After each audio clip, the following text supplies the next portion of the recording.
HREA presentation 2024 Economic Outlook and its impact on business and HR. Just to kick things off, I'd like to give a little background on the HREA. And the HREA was founded a little over 10 years ago by 5 partners, those partners being Scott Rosen of the Rosen Group, John Toohey with Sellis and Stetson Group, John Ford of Triumph Benefits, Malcolm Ingram with Greenberg Toreg, and myself, David Panett with Challenger Grand Christmas. We designed a group to bring together HR leaders in a safe environment with no vendors, no salespeople, and no consultants, just HR leaders. And the goal of helping facilitate conversation and developing and building and strengthening relationships amongst other HR leaders here in the Philadelphia market space. Before we get going, I'd also like to give a special thanks to HREA member Pete Belinsky, HR leader at Janney, for connecting us with today's speaker, LeBas. Okay, so a little background on Guy. Guy is Janney's chief fixed income strategist, as well as head of fixed income at Janney Capital Management. As a strategist, he's responsible for providing direction to the firm's clients on a macroeconomic, interest rate, and bond market investment climate. He's authored bond market periodicals, which provide relative value recommendations across the fixed income spectrum. With Janney Capital Management, he is responsible for overseeing the firm's discretionary managed bond portfolios, which take a client-tailored approach to generating consistent income across interest rate environments. Let's see, Guy joined Janney back in 2006. Prior to Janney, he served as interest risk rate manager for U.S. Trust Bank's asset and derivative portfolios, a role in which he oversaw risk and return on $20 billion of bank assets and derivatives. He is also a frequent guest on CNBC, Bloomberg TV, and Fox Business News, as well as a regular speaker at financial industry conferences. He received his education from Swarthmore College and holds an MS in Applied Economics from Johns Hopkins University and is a CFA charter holder. We would like to make this presentation interactive, so please post your questions in the Q&A, and when you do, you'll be called on to speak to Guy. So at this point, I'd like to turn it over to Guy. Great, thank you, Dave, and good morning, everyone. Thank you for joining. And also a special thank you to my colleague, Pete Belinsky here at Janney, whom I've worked with for many years, for introducing me to this group and the opportunity to speak. So my introduction talked a lot about markets and financial stuff, and that's call it about 90% of what I do in the public, but I'm trained as an economist and a statistician. I guess the only thing more boring than economics for most people is probably statistics. So that's where my interests and my background lie.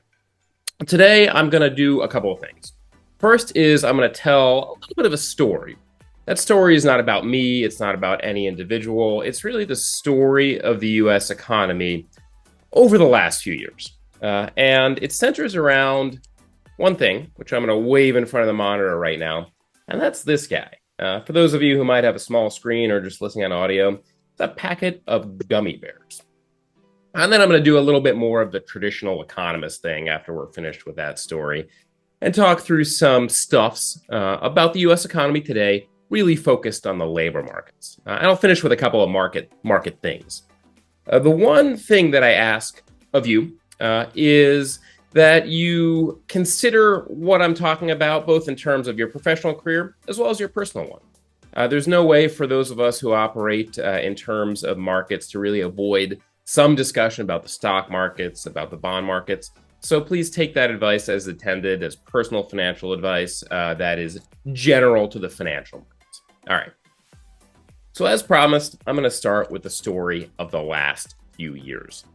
And I suspect that if you saw me wave this or you heard me talk about it, you're probably wondering what on earth gummy bears have to do with the U.S. economy over the course of the last few years. And the truth is everything. So as we sit here in the early days of 2024, it's been about 4 years since the biggest disruption to the U.S. economy, pretty much in recorded history.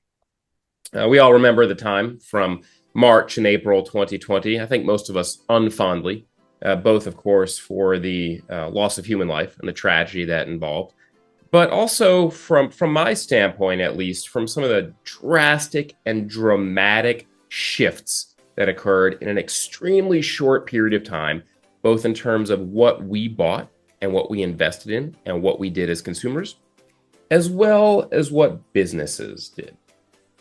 So when the pandemic sort of broke, I was hanging out in spring break with my daughter, who at the time was, I think, 6, and we were partying out in ski country out in Utah with some Australians at an après ski event. I remember that part fondly, but what followed, certainly not so much. In March 2020, the U.S. economy functionally shut down.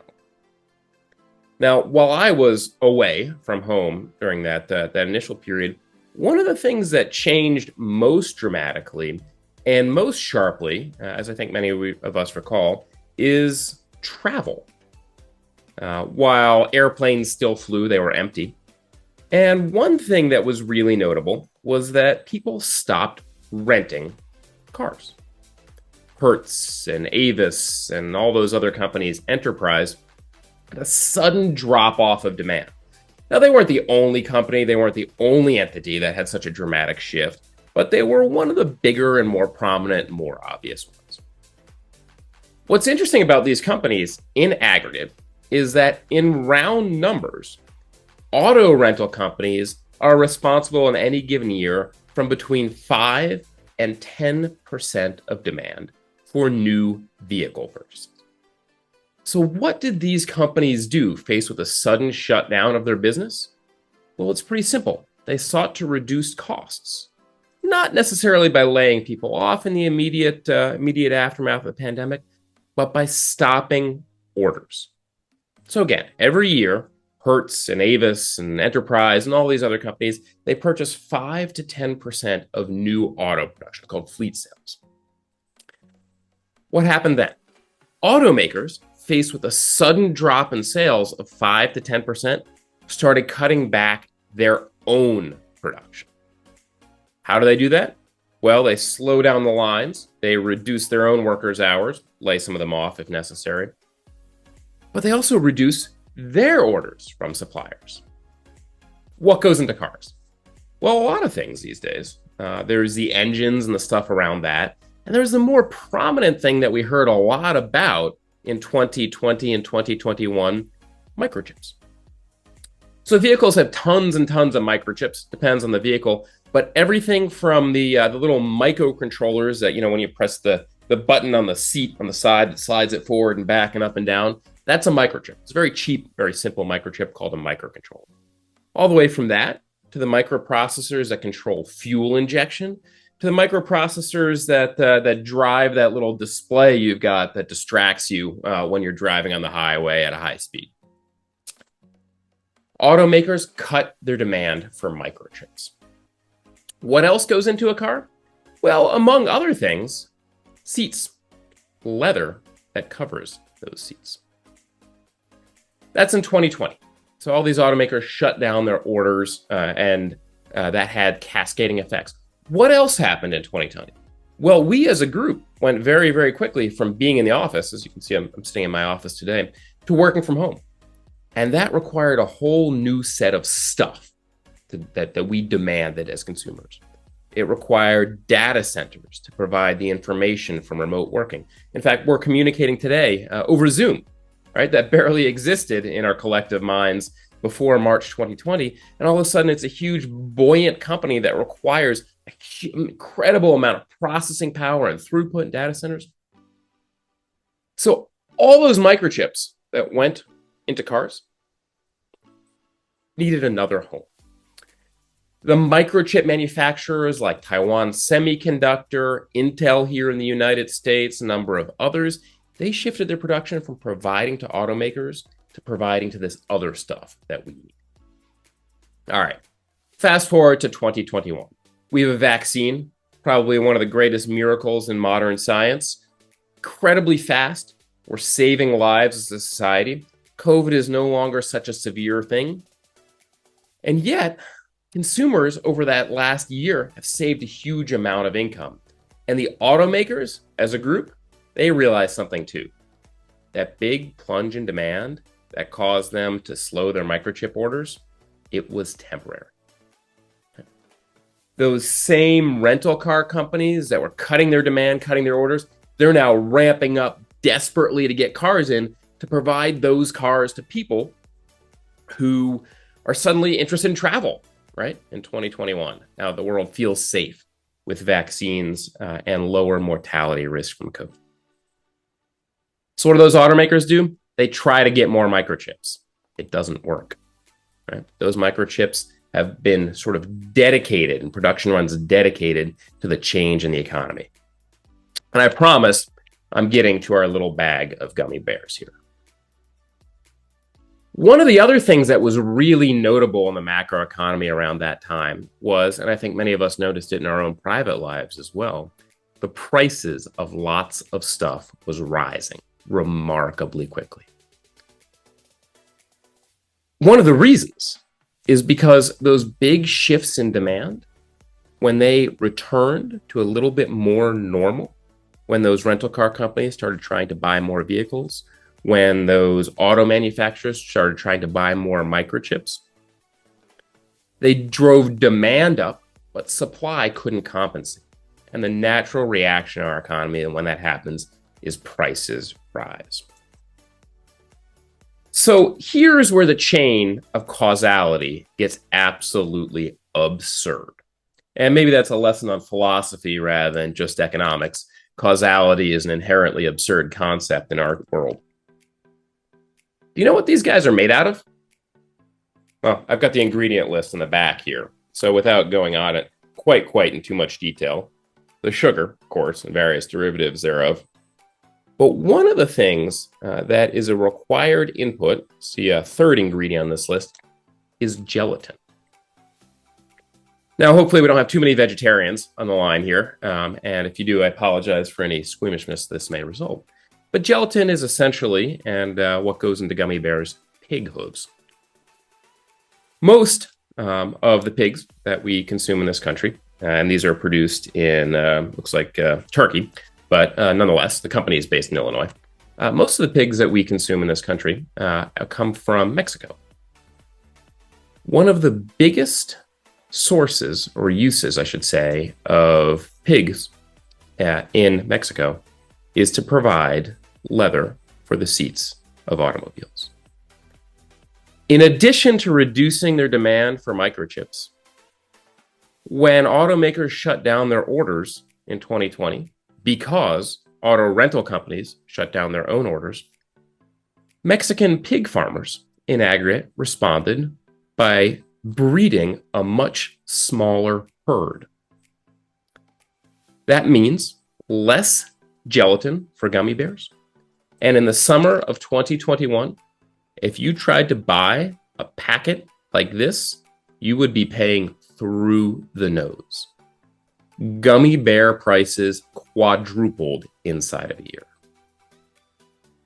And that, more than anything else, is the weird, absurd story of the post-pandemic economy. Because when prices rise, that ultimately is inflation. Massive shifts of supply and demand in the US economy, and specifically shifts in demand that couldn't be met by supply, drove price levels across the economy sharply high. And in response, the entity that we, as a society, have said, hey, your job is to manage the trade-offs in the economy, the Federal Reserve, they sought to aggressively slow economic activity. How do they do that? By raising interest rates. Between the end of 2021 and today, the Federal Reserve raised overnight interest rates from 0% to about 5.25%, 5.5%. What else did that do? It raised mortgage rates, it slowed demand across the economy, and, as I'm about to show you in a little bit in chart form, it also helped reduce inflation. So here's where I shift gears and move away from that story. excuse me, while I share the screen here, you should be able to see right now a slide. David, if you would just nod in confirmation, I'd appreciate that. Great, thank you. All right. So I'm going to talk a little bit about the economic outlook in slide form. I wish I had a photograph of, this is like very appropriate in an HR context, of my undergrad economics class. We all had t-shirts that said, "Economists, we do it with models." The best part about these t-shirts is one of the faculty members that was wearing one of those t-shirts and in this photograph is now vice chair of the Federal Reserve itself. So that would be great. That would be great blackmail material for a Federal Reserve official, but I digress. Before I get there, I'm going to talk very, very briefly about Janney Montgomery Scott, just a 30-second advertisement here. Janney is a wealth manager. We're as far as I know, the largest financial firm headquartered in Philadelphia. We manage as an organization about $135 billion in client assets and have an associated investment bank. We do a lot of stuff that falls into the HR category as well, working with corporate retirement plans in particular. But our core business is working with high net worth individuals, families, and businesses to help them manage their money. I, along with Mark Lucchini as our chief investment strategist, are the outward-facing members of our investment strategy group. The Janney Investment Strategy Group is a team of about 7, I believe, seasoned professionals who provide broad advice on financial markets to our clients. Again, part of that is the economy, part of that is financial markets, but the balance of my conversation today is really going to focus on the economy and dive a little bit more into the labor markets specifically. Right. So let me get to the outlook. And I warn you, this is a little bit more traditional than stories about gummy bears in terms of some of the data. I'll do my best to explain it and relate it to what you all do on a regular basis. So one thing I want to highlight about today's economy, as we sit in 2024, trends in the U.S. economy are generally pretty positive. And if you look at sentiment surveys, which compared to, say, pre-2020 are still absolutely in the tank, you kind of wouldn't believe this. I should say certain sources of broadly disseminated media, both print and TV, are pretty depressing. They focus on the negative, but there's a lot of good stuff going on out there. Typically, we think about the economy in terms of GDP growth, which is just a measure of how big or small stuff is. It also correlates with standards of living. Over the last year and a half, as you can see by this simple chart in the lower right here, the economy has grown at about 3% in round numbers. That's faster than it had for most of the period pre-pandemic. More than that, the pace of economic growth seems to be accelerating a little bit. Early forecasts for the first quarter of this year has economic growth running at about 4%. So really, really strong in an historical context. So again, the pace seems to be accelerating, but as a reference to that comment I made about sentiment, it doesn't feel that way for a lot of people. I have some guesses as to why, but no certainty. Part of it might be political divisions. Part of it might be the fact that we see and feel things that are more negative, like inflation, more prominently than we see things that are positive, like growing wages and economic activity. So speaking of inflation, while for all those gummy bear reasons I referenced a few minutes ago, inflation was super duper high in that 2021 period, when we were demanding all these new goods and services and suppliers couldn't produce it. The reality is that inflation has really decelerated. That red dotted line in the middle of your chart is 2%. By 2%, the world's economic officials have decided that 2% is the right number for inflation in the long run to encourage people to go out and buy stuff, but not to create too much inflation risk. If you look at the monthly data on a 6-month rolling basis, so if we take what's called core PCE inflation every month for the last 6 months, leading up to December 31st, that number is running right at 2%.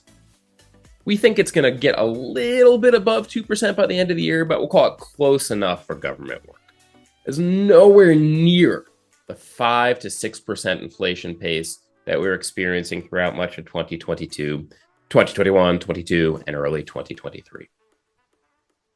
That said, as Fed Chair Jay Powell mentioned on 60 Minutes on Sunday evening, just because inflation is slowing, it doesn't mean that prices are going to fall. Prices usually fall in aggregate only in really, really bad times, like the global financial crisis. The last thing I point out, and this kind of goes to the idea of weak economic sentiment, the human condition has, for all sorts of psychological reasons, has us seeing inflation as worse than it is.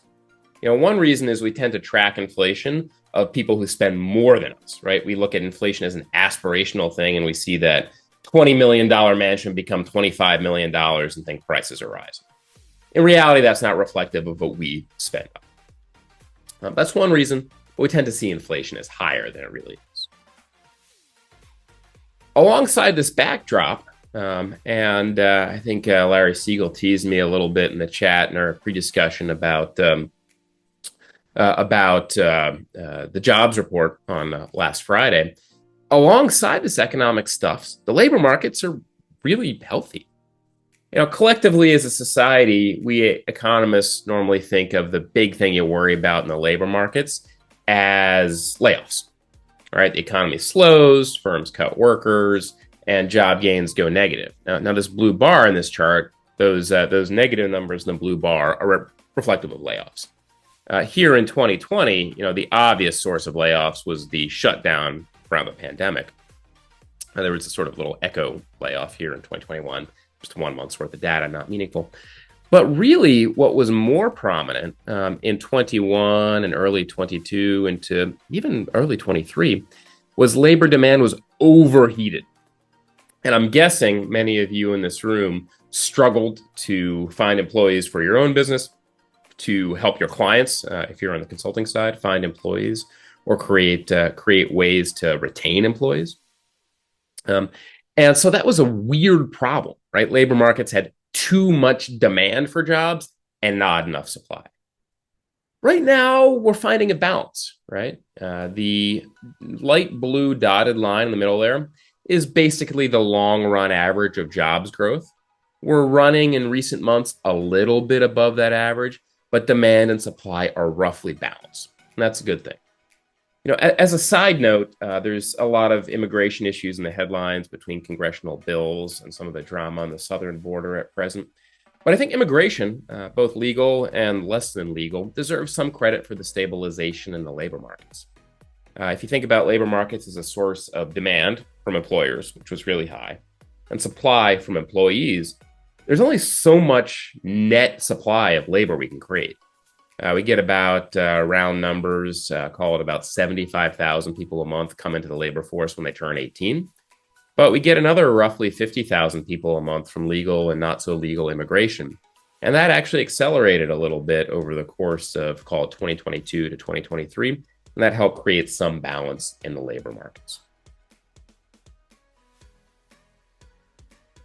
One way in which we can kind of measure balance in the labor markets across the economy is not just by the number of jobs that are created, right? That's sort of a gross supply and demand measure, but by wages, right? So wages and employment costs in general are a measure of who sort of has more power, employers or employees, in creating or dominating that supply or demand within the labor markets, right? So there are two indexes on this screen. They measure very slightly different things. The red number is what's called the Employment Cost Index.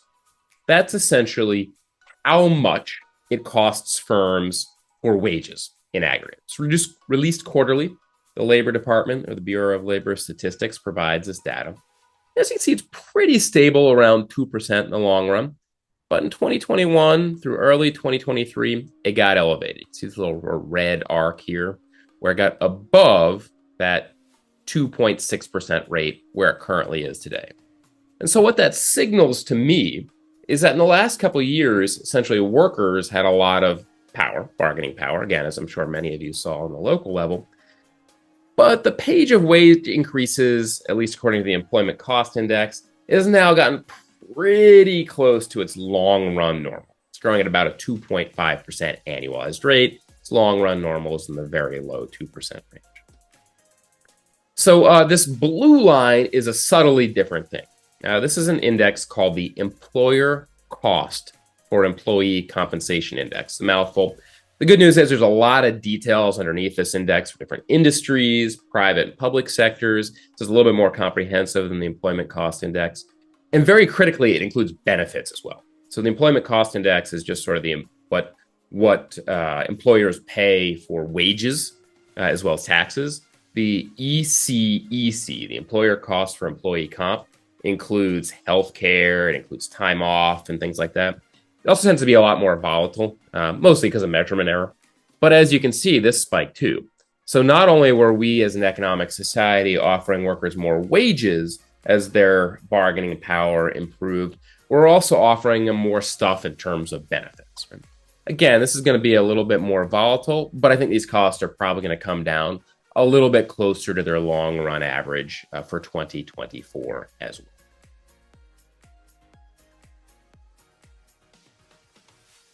Now, the final labor market indicator I want to focus on today is something called the JOLTS Index. The JOLTS Index stands for the Job Openings and Labor Turnover Survey. And this was something that was conceptualized in the mid to late 90s and launched by the Labor Department. I think it was late 2000, early 2001. I forget the exact date. But it was give or take in a pre-internet environment, right? This thing was invented when we were still, doing job postings in newspapers, metaphorically. And while I think a Career Builder was the most prominent online job website, way before LinkedIn was really a thing. Essentially, it's a survey that goes out and samples how many job openings there are in the U.S. economy. And although I have labeled this chart rather poorly, my apologies, this blue area here represents how many job openings are registered.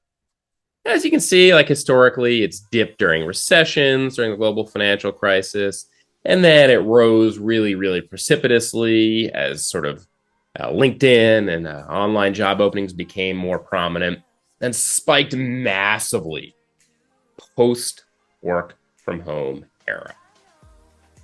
Now, what's interesting about this is alternative measures of how many job postings there are out there.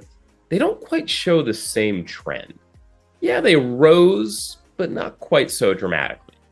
Now, I have a guess as to why this is. The JOLT survey still gets a lot of headlines, but my guess as to why it spiked so aggressively in the work from home era is really simple. And that's that it's now possible to post multiple job openings for a role that is part or fully remote in different geographies. And if you troll LinkedIn or whatever other website, you'll find the same exact job posting in 10 different geographical areas, right? And I think that's an artifact of our current work from home era and the poor construction of this JOLT survey relative to that era. So my guess is that the job openings and labor demand is not nearly as high today as this survey would have you think, right? It's a little bit more normal. And this blue sawtooth area, it's probably a little bit closer to what we saw in 2018, 2019, a healthy labor market, not one where there's a huge amount of demand. You can see this kind of trending the same way in another piece of data. This red solid line here is called the quits rate. It's essentially what percentage of workers are voluntarily separating from their jobs. Why is this useful? Because it's a signal about how confident those workers are leaving are. Typically, you're not going to voluntarily leave your job unless you have something good lined up that you're enthusiastic about, right? And this quits rate is back kind of where it was in 2018 and 2019.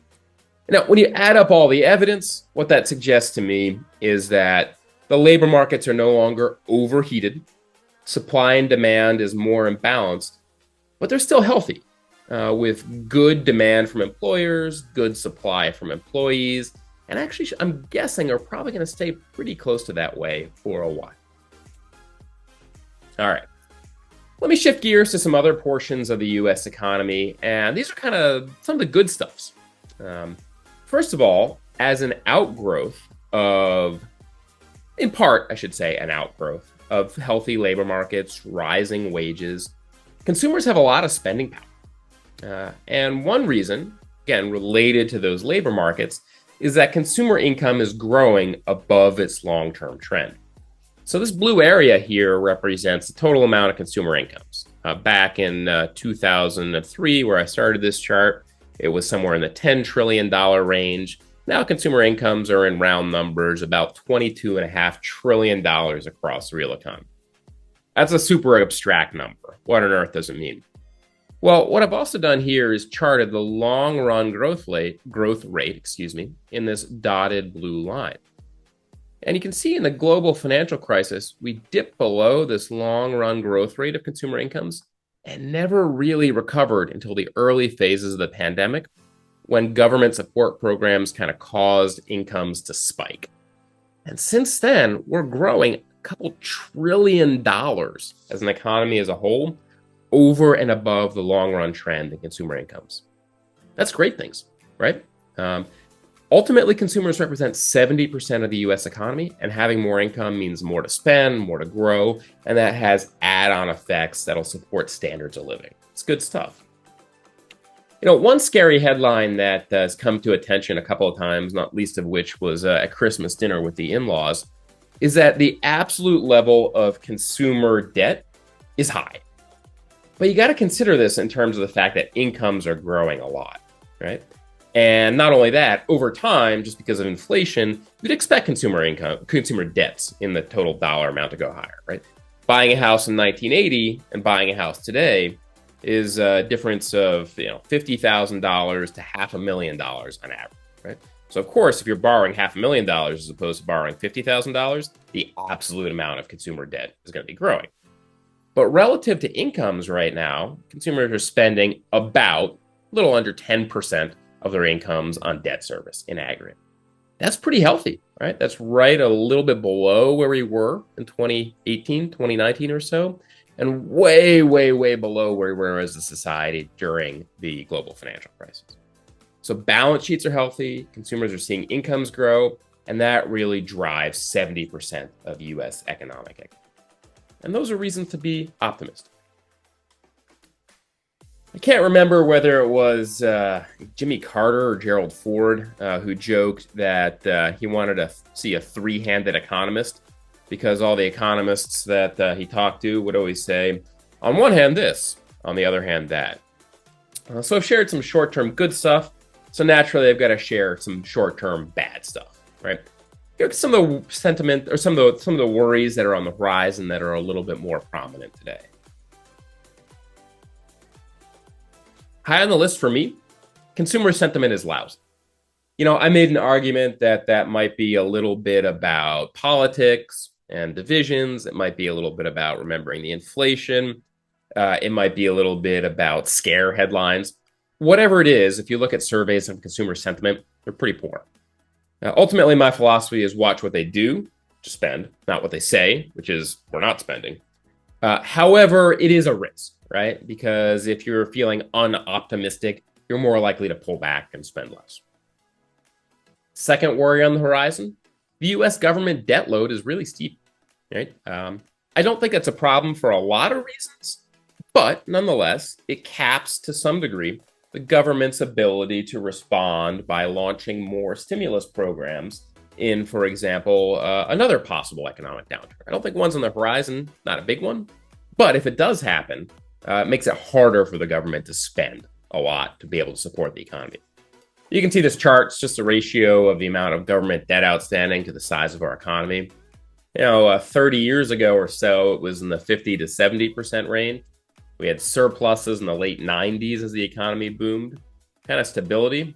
A big bump during the global financial crisis. A big bump during COVID. And actually, in the post-COVID period, it's been going the right way as the economy has grown faster than government debt. Still pretty high. Another worry, the commercial real estate market is an absolute mess. Maybe some of you see that in your own work when you're thinking about staffing needs and how many spaces you have in the office. We suffer some of that in Philadelphia. Some of the tier 2 and tier 3 office places in Philadelphia are having real troubles renewing rents. There's a couple of properties within a few blocks of where I sit here at 17th and Arch, that probably are going to default, meaning their owners are not going to be able to pay their mortgage when tenant renewals come up. It's going to have to cut rents sharply or not be able to renew whatsoever. So there's some real risks there. I don't think it's the sort of thing that's going to have knock-on effects like we did in the global financial crisis, because it's kind of isolated. Real estate for office buildings in New York is still in high demand throughout the Sun Belt. So there's some geographies where it's more problematic, but it's still a risk. And the final thing I want to reference is what I describe as, and I'm no geopolitical expert, but horizontal conflict escalation. I'm sure many of you have read headlines about things like China and Taiwan. I'm not so concerned about that. What I am more concerned about is all these small conflicts that seem to be stressing the US's ability to project power. And that soft power projection is a really important part of the US economy's long-term economic health. So these include things like here in the Western Hemisphere, potential conflict between Venezuela and Guyana that has implications for oil production. It includes things like what's going on in the Red Sea now with the Yemeni and Houthi rebels essentially harassing shipping and limiting commerce. And each of these little conflicts has the U.S. military deployed portions of its force in these various places. And that limits the ability of the U.S. military to provide the sort of force projection elsewhere, frankly, to support our economy. I heard it said kind of pithily a little while ago that the purpose of the U.S.'s Navy is to protect commerce around the world. Maybe that's a little bit too trite and not fully respectful of our military, but it makes a lot of sense because we as a country are sort of the capitalist power in the world, and that's really where our biggest interests lie for the long. So despite all these worries, I think there's some good reasons to be optimistic. Now, this is kind of a weird concept, but throughout the last, well, I've got a chart here that goes back about 70 years, but this is much further back than that. Throughout the last few hundred years, really since the commonality of technology in our global society, there have been periods in which economic activity goes through these big booms. And they're almost always related to some technology. Not always, but often. I'll pick on a few. The Industrial Revolution in the latter part of the 18th century. The invention and popularization of railroads in the middle portion of the 19th century. These are two eras where standards of living and economic activity took great booms forward. And if you look at what's happened over the course of the last 70 years, these booms in economic activity have actually gotten closer together. We have, for example, big increases in economic activity in post-World War II era, when troops came home and we had big advances in factories. We had, in the 1960s, a massive manufacturing expansion. In the late 1990s, the internet age and the desktop computerization of our everyday lives, another big leap forward in productivity. And right now, I see some early evidence, and I'm really hopeful about this, that we're entering into the early phases of another productivity boom.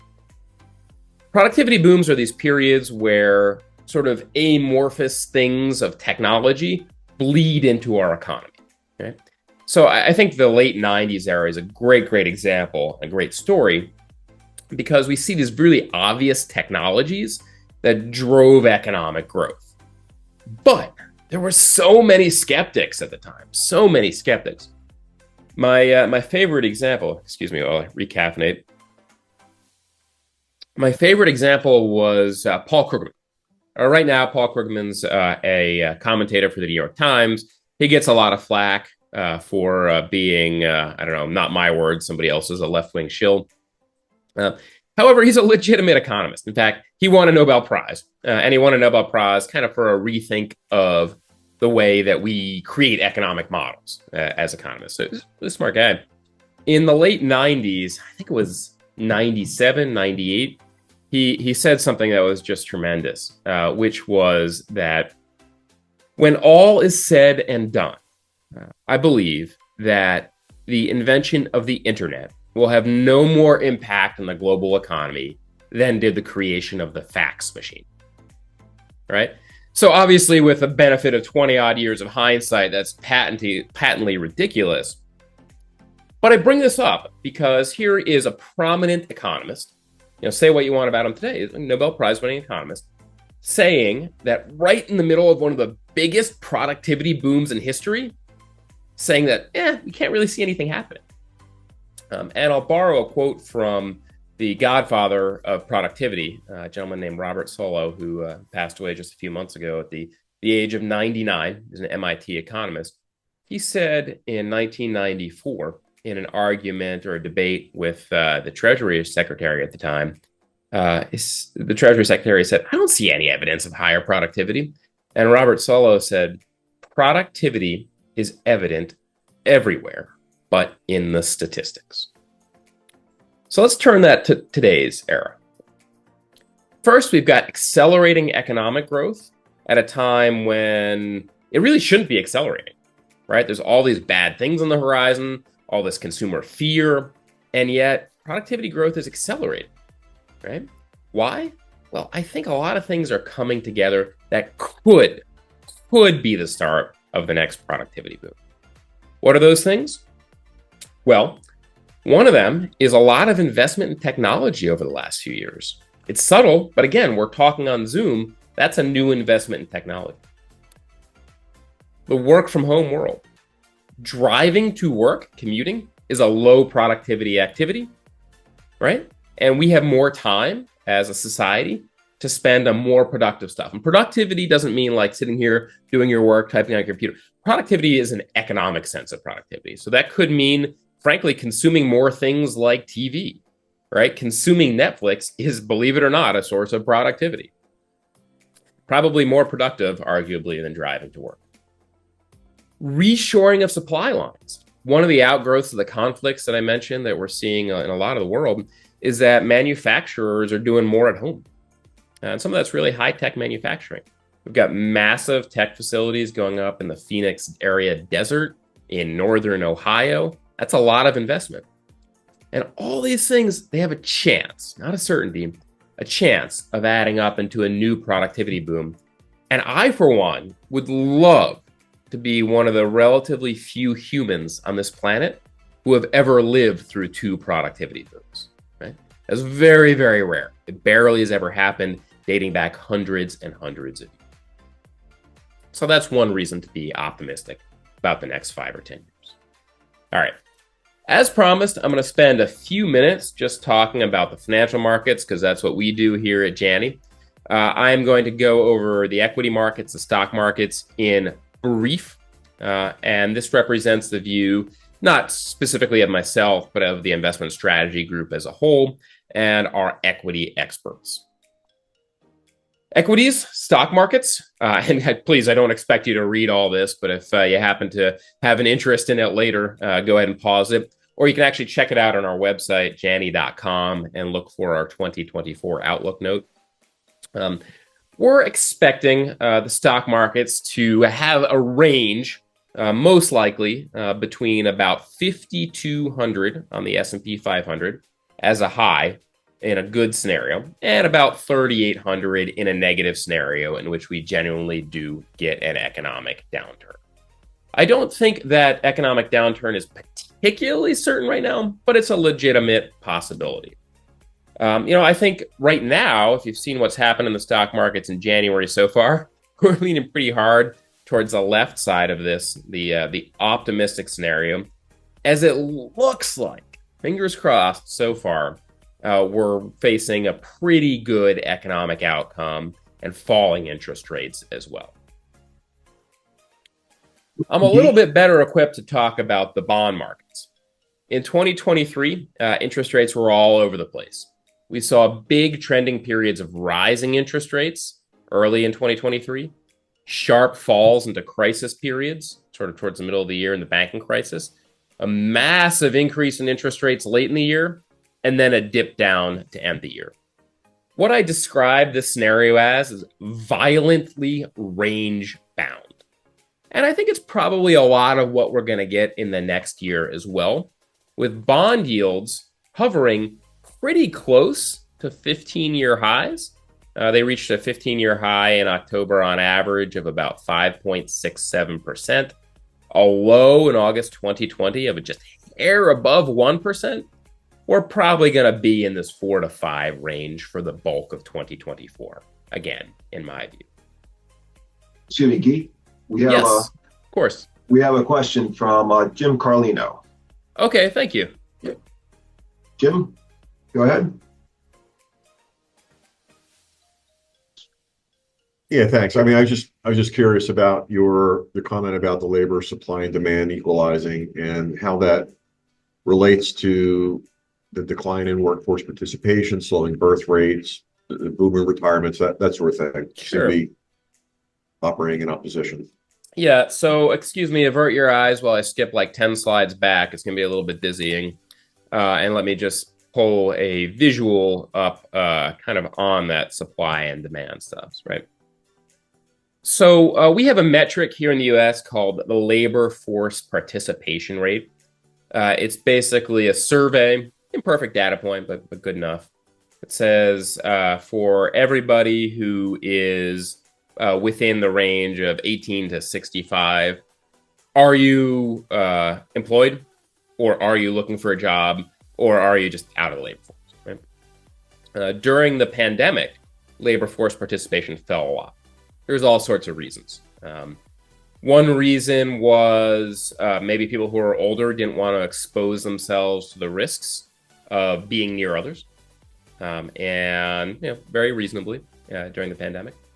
Maybe it was because you have young children at home. I don't know if any of you had kids during the pandemic. I know Pete Belinsky and I are of similar child raising age, but I'll tell you, helping a kindergartner through online school in April 2020 was an experience. If my wife and I were not aggressively committed to the workforce, I think it would have been a lot easier, and I understand many people's choices to have a parent at home. Wages went up. We had lots of solutions to address some of the risks, like vaccination, and labor force participation responded, right? Labor force participation right now is pretty high. It's about round number 65%, down from, call it, about 60% during the pandemic. That's a huge change. You mentioned, Jim, the retirement of many people in the baby boomer generation. Yes, certainly that's an issue. The demographic profile of the United States actually is more favorable than many other countries around the world, but we are going to see continued retirements. And one thing that offsets that is you need to keep in mind that the millennial generation is larger than the baby boom generation. The millennial generation is really entering into its prime workforce years. Many are delaying marriage and delaying having children, which means they're likely to stay a little bit higher in the labor force in aggregate. And while the birth rate is declining, you got to think about what somebody who's being born today means, right? They're not measured as part of the labor force functionally for about 18 years or until they graduate school. So supply and demand today is pretty good. Maybe we've got something to worry about in 10 or 20 years. But the other component, which I talked about a couple of times in general, is immigration, right? So again, no comment on the politics of immigration, but that's a real big source of economic activity and stabilization to the labor markets. I think, I know during 2020 to 2021, 2022, immigration dropped a lot, right? And it's returning a little bit, and that's helping stabilize some of the workforce supply. Of course, it's not going to be the same across all jobs. And I'm sure y'all of all people know how hard it can be to bring skilled workers into this country on visas. But there's some healthy signals in there. And Guy, we have one other question from Of course. Anonymous. What are the economists predicting based on the two potential election outcomes in 2024? And what are the associated impacts on the labor market? Right. So I know we can't get around some discussion of political outcomes in an election year. Although I will say the last few years, it feels like every year is an election year. I'm a little bit exhausted of it, as I think many of my colleagues are.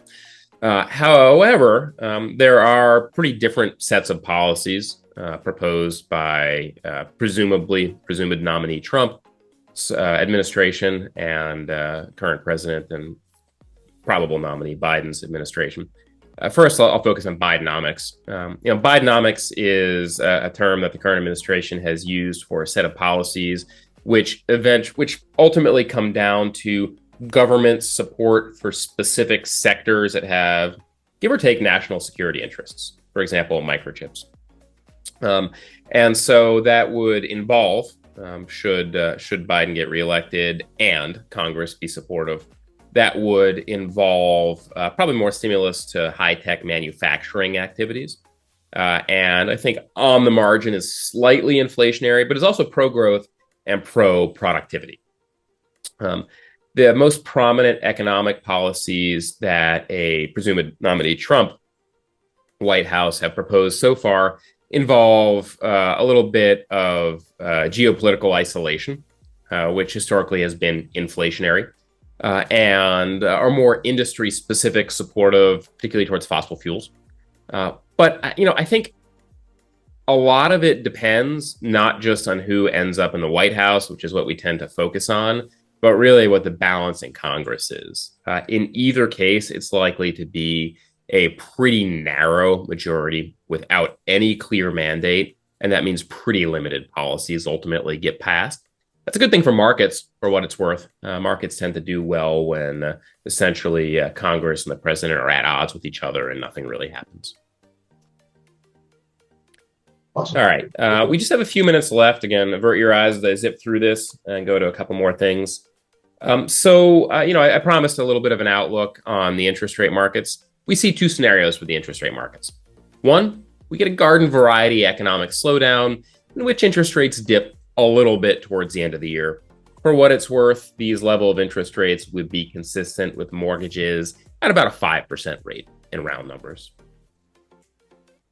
More interesting, but less likely, is a productivity boom that I talked about a few minutes ago, in which actually interest rates have some way to rise, but for good reasons. If there's economic productivity, we see faster growth, consumer income expansion, corporate profitability, all that stuff ends up looking pretty good. So I'm hopeful, I really am, that we see faster economic growth from all the investment in technology that's occurred in recent years. Finally, you can find some more details about our Outlook 2024 on the Janney.com website.